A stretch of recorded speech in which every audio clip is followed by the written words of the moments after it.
Salut à tous, on se retrouve aujourd'hui pour le premier tuto mécanique de la chaîne. On va apprendre à changer de fourche. On va commencer par enlever la roue avec le frein et tout ce qui peut gêner pour enlever la fourche.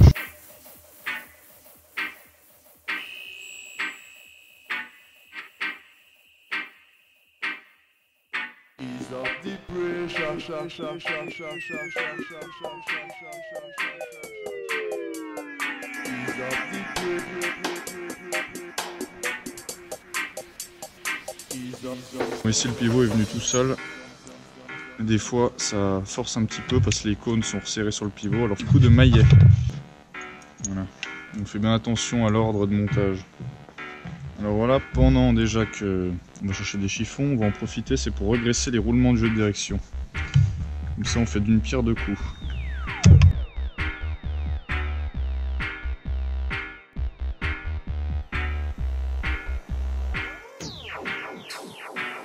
Donc la première mission un peu compliquée entre guillemets, c'est de récupérer le cône inférieur de la fourche.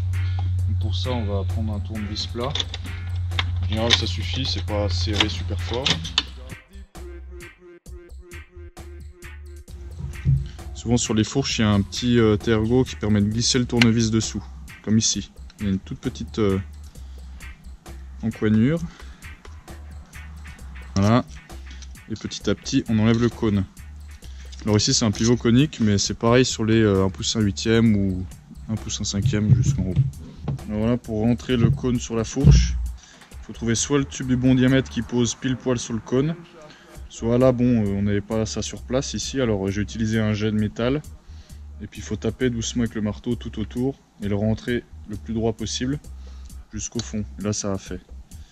Des fois, les bagues elles sont fendues d'un côté. Donc on peut mettre la fente sur un côté de la fourche. Et puis celle-là elle rentre toute seule. Il suffit d'appuyer dessus, ça l'écarte un petit peu, puis elle rentre. Voilà, alors ici on avait on a eu le cas où quand on a acheté la fourche, il y avait déjà l'étoile dans le pivot. Donc en fait c'est un petit prisonnier, c'est ça. Donc en fait c'est un élément qui vient s'intégrer dans le tube et qui peut pas revenir en arrière. Et puis à l'intérieur il y a un taraudage qui permet de fixer la coupelle de direction. Ce qui permet de serrer le jeu de direction à la fin du montage. Donc là il était à l'intérieur, sinon après il y a un outil spécial qui permet de l'enfoncer, donc on tape dessus avec un marteau, on le visse sur l'outil, on tape dessus. Et sinon bon, une combine, quand on n'a pas l'outil, il faut mettre une longue vis dessus, l'enfoncer au marteau le plus droit possible doucement et puis l'enfoncer d'environ 1 cm sous la hauteur du pivot. Bon, dans ce cas là on avait un pivot coupé à peu près de la bonne longueur. Donc on aura juste à compenser avec des cales sur le jeu de direction. Mais on peut avoir à le recouper, donc le mieux c'est d'utiliser un coupe-tube. Comme celui-ci. Voilà, donc ça c'est le genre de coupe-tube qui coûte entre 5 et 10 €. Hein, c'est facile à trouver dans un supermarché ou quoi. Et puis c'est beaucoup plus propre à la découpe qu'une scie à métaux. Voilà, une fois que les roulements du jeu de direction sont bien propres, et qu'on est sûr qu'ils sont pas foutus, on met bien de la graisse partout. On graisse bien l'intérieur du cône dans le roulement. Voilà.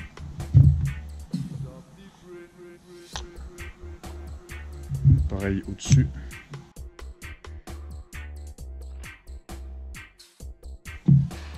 Donc au préalable sur la fourche on peut déjà monter l'adaptateur de frein. Donc ici pour un disque de 200 mm. Voilà. On insère le pivot dans le cadre. Voilà. On enlève le surplus de graisse.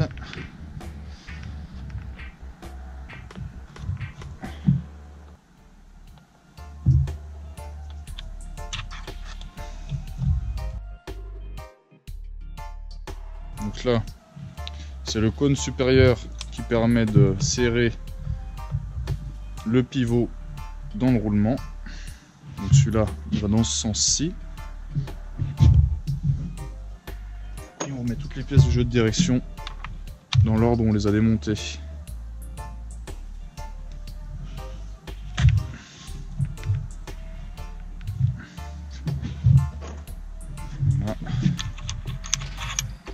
ça devrait suffire. Voilà, on libère le guidon.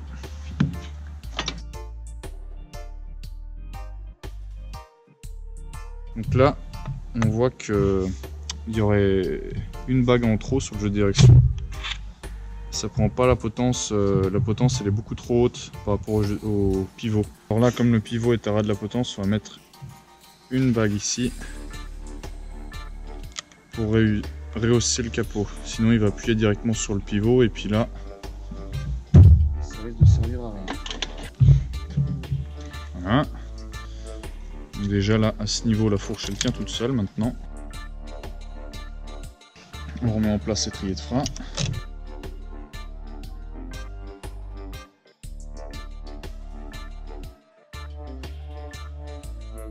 Procéder au réglage de l'étrier de frein. Il y a deux façons de procéder. Alors soit visuellement on essaye de placer les plaquettes à égale distance du disque de chaque côté.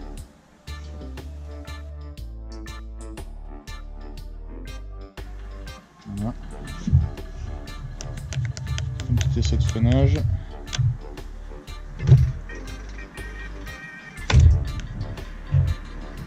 Ça frotte un petit peu, on va essayer.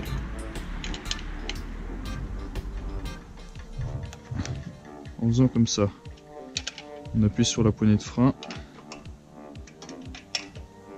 on serre doucement de chaque côté. En général, si le disque n'est pas volé,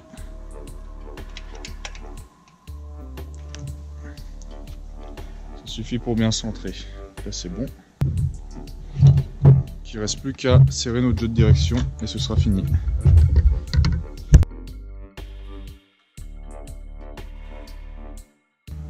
Donc pour régler le jeu dans les roulements du jeu de direction, il suffit de serrer cette vis là.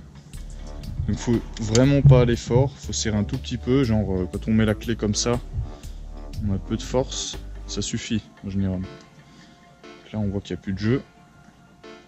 Ce qu'on peut faire, c'est qu'on peut taper un petit peu par terre pour caler les roulements. Voilà. On refait. Voilà. Là c'est bon. Voilà, on est centré par rapport à la roue. Il suffit plus que de serrer la potence. Et voilà. On vérifie que le jeu ne pose pas de résistance. Donc là c'est bien fluide. On sait que c'est tout bon. Pas de jeu. Il n'y a plus qu'à rouler. Bon bah voilà, le premier tuto terminé. J'espère que ça vous a plu et que vous pouvez maintenant changer vos fourches sans souci. Et sur ce, bah abonnez-vous à ma chaîne.